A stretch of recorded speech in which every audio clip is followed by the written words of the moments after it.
Hello বন্ধুরা, কেমন আছো সবাই? আশা করি তোমরা সবাই ভালো আছো। আজকে আবার নতুন একটা ভিডিও নিয়ে চলে এলাম তোমাদের কাছে। তো বেশি দেরি না করে ভিডিওটি শুরু করা যাক। গল্পের নাম দুই বন্ধু আর এক ভাল্লুক। এক গ্রামে দুই ঘনিষ্ঠ বন্ধু থাকতো, রাহুল আর আরিফ। তারা সবসময় একসাথে চলাফেরা করতো। একদিন তারা ঠিক করলো গ্রামের পাশের জঙ্গলে ঘুরতে যাবে। হাঁটতে হাঁটতে তারা জঙ্গলের ভিতরে চলে গেল। হঠাৎ একটা বিশাল ভাল্লুক তাদের দিকে এগিয়ে আসতে লাগলো।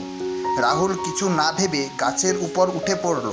সে জানতো ভাল্লুক গাছে উঠতে পারে না, তাই সে নিজের প্রাণ বাঁচাতে চট করে গাছে উঠে পড়ল। কিন্তু আরিফ গাছে উঠতে পারত না।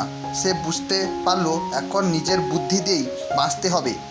আরিফ হঠাৎ মাটিতে পড়ে গেল এবং নিঃশ্বাস বন্ধ করে মৃতের মতন পড়ে রইল।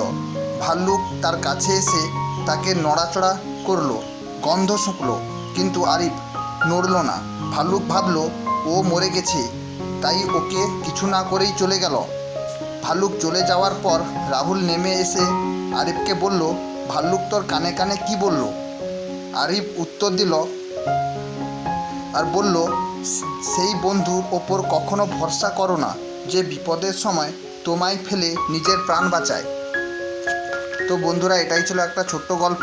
এই গল্প থেকে আমরা যে শিক্ষণীয় নীতি কথাটি পাই সেটি হলো, সত্যিকারের বন্ধু যে সে বিপদের সময় পাশে থাকবে।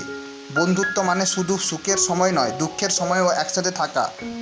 তো বন্ধুরা, এটাই ছিল আজকে আমার বলা একটা ছোট্ট গল্প। এই রকম নতুন নতুন গল্প শুনতে চাইলে আমার এই গপ্প কথা চ্যানেলটিকে সাবস্ক্রাইব করে নাও। তার সাথে লাইক, শেয়ার ও কমেন্ট করতে ভুলো না যেন। ততক্ষণে তোমরা ভালো থাকো, সুস্থ থাকো ও এই গল্পটি শেষ পর্যন্ত দেখার জন্য তোমাদের অসংখ্য ধন্যবাদ।